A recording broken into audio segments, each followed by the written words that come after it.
अच्छा व्यक्ति था। वह अपने गांव में जरूरतमंद लोगों की भी बहुत मदद किया करता था। गांव के लोग भी मुकेश की बहुत इज्जत किया करते थे। एक दिन गांव के सभी लोग बात करके मुकेश को गांव का मुखिया बना देते हैं। सरपंच बनने के बाद मुकेश के सर पर बहुत ज्यादा जिम्मेदारी आ जाती है।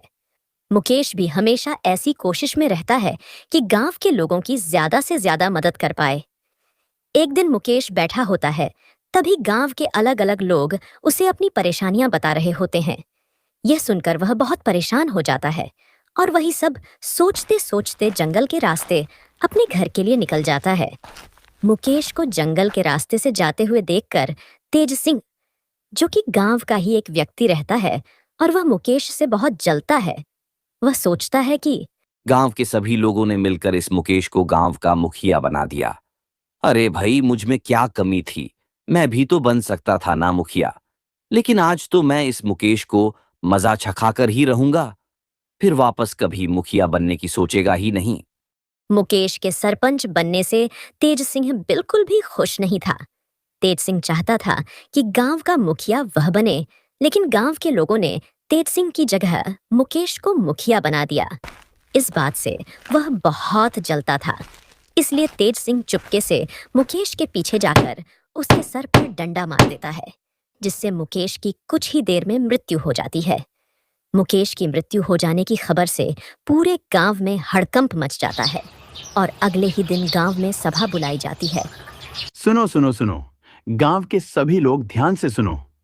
सभा के लोगों ने गांव में एक बैठक बुलाई है। उस बैठक में गांव के सभी लोगों का आना अनिवार्य है। बैठक में नए मुखिया का चुनाव भी किया जाएगा। सुनो सुनो सुनो। यह सुनकर गांव के सभी लोग सभा के लिए पहुंच जाते हैं। अरे भाई रमेश, तुम्हें क्या लगता है इस बार हमारे गांव का नया मुखिया कौन बन सकता है? देखो भाई राजू, मैं इन सब चीजों में नहीं पड़ता हूँ। मेरी तरफ से तो कोई भी मुखिया बने, बस वह गांव में काम अच्छे से करें, और हमें क्या चाहिए।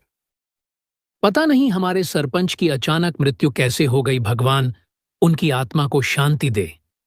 मैंने तुम्हें यहां इसलिए बुलाया है ताकि मैं तुम्हें बता सकूं कि हमारे गांव को नए मुखिया की जरूरत रहेगी। हम मुखिया का पद तो खाली नहीं छोड़ सकते ना।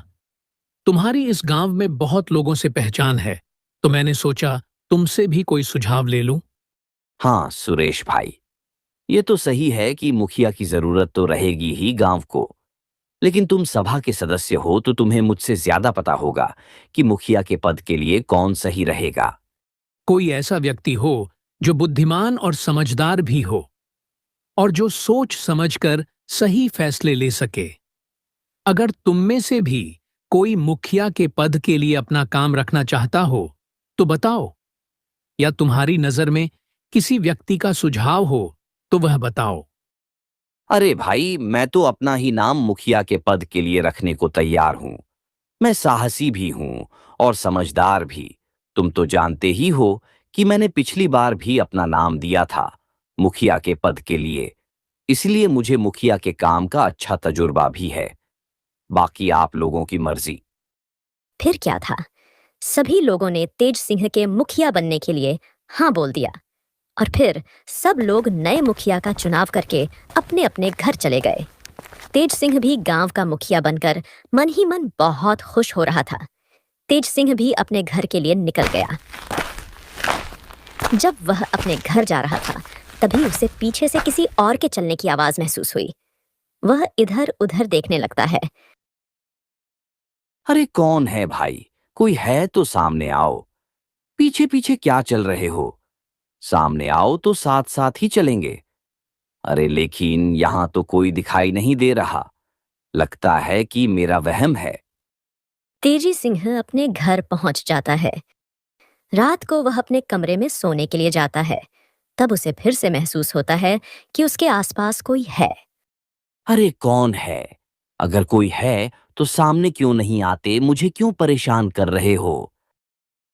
अरे क्या हुआ जी? आप इतनी जोर जोर से किससे बात कर रहे हो?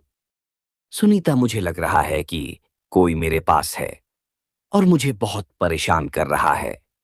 अरे यहाँ तो कोई भी नहीं है। लगता है आप अचानक गहरी नींद से उठ गए हैं और आपने कोई बुरा सपना देखा है। आप ऐसा करिए, पानी पी लीजिए। अगले दिन सुबह तेज सिंह अपनी बाथरूम में नहाने जाता है। तब वहां उसे कुछ आवाज सुनाई देती है। मैं तुझे छोड़ूंगा नहीं, मैं तुझे मार डालूंगा, मेरी तरह तू भी मरेगा, लेकिन मैं तुझे आसान मौत नहीं दूंगा, तू रोज तड़प तड़प कर मरेगा। अरे कौन है? ये क्या बोल रहे हो? मैं कहता हूं मेरे सामने आओ। तुम जो कोई भी हो, मैं तुमसे डरता नहीं हूं, समझे? मैंने कहा सामने आओ। तू कौन होता है मुझे सामने बुलाने वाला? मैं जो कहूंगा आज से तू वही करेगा। अब से तू सिर्फ मेरे इशारों पर नाचेगा। तेज सिंह वहां से डर कर भाग जाता है। फिर अगले दिन गांव में बैठक बुलाई जाती है, जिसमें गांव के सभी लोग होते हैं। अरे भाई साहब, ये कैसा मुखिया बनाया है आपने, जो गांव के किसी भी आदमी की मदद नहीं कर रहा है, और तो और खुद के घर में भी पागलों जैसी हरकत करता है। हमारा तो पहले वाला सरपंच ही अच्छा था। ऊपर वाला उसकी आत्मा को शांति दे। मैं तो कहता हूं तेज सिंह को उसके पद से हटा देना चाहिए और उसके बदले किसी और को मुखिया बना देना चाहिए। रात को तेज सिंह अपने घर जा रहा था, तभी वह अचानक नीचे गिर जाता है। ओह हो हा, कौन है भाई? यहाँ कौन है जिसने गिराया मुझे? मुझे जल्दी से घर पहुंच जाना चाहिए। आज से मैं कभी रात में घर के बाहर नहीं निकलूंगा। मेरा तो दिमाग ही खराब हो गया है। अब मैं क्या करूं? पता नहीं आजकल मेरे साथ क्या हो रहा है। अचानक तेज सिंह के सामने एक डरावना सा आदमी आकर खड़ा हो जाता है। अरे तुम कौन हो? मुझे जाने दो, मुझे जाने दो यहाँ से। ऐसे कैसे छोड़ दूं और तुझे जाने? मैंने कहा था ना, तू रोज तड़पेगा। जैसे तूने मुझे डंडे से मारा था, उसी तरह मैं आज मेरा बदला पूरा करूंगा। तूने मेरी बिना गलती के मुझे मार डाला। अब तू भी मरेगा, तभी मेरी आत्मा को शांति मिलेगी। समझा तू?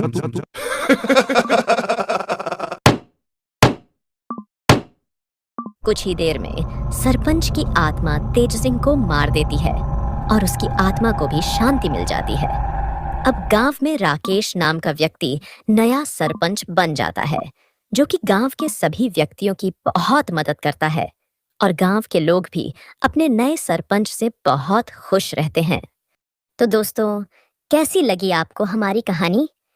इस कहानी से हमें यह शिक्षा मिलती है कि अगर आप किसी निर्दोष व्यक्ति के साथ बुरा करते हैं, तो आपके साथ भी बुरा होना तय है। इसलिए हमें कभी भी बिना किसी गलती के किसी भी व्यक्ति को परेशान नहीं करना चाहिए। ऐसी ही इंटरेस्टिंग कहानियां देखने के लिए हमारे चैनल को जरूर सब्सक्राइब करें। Thank you for watching.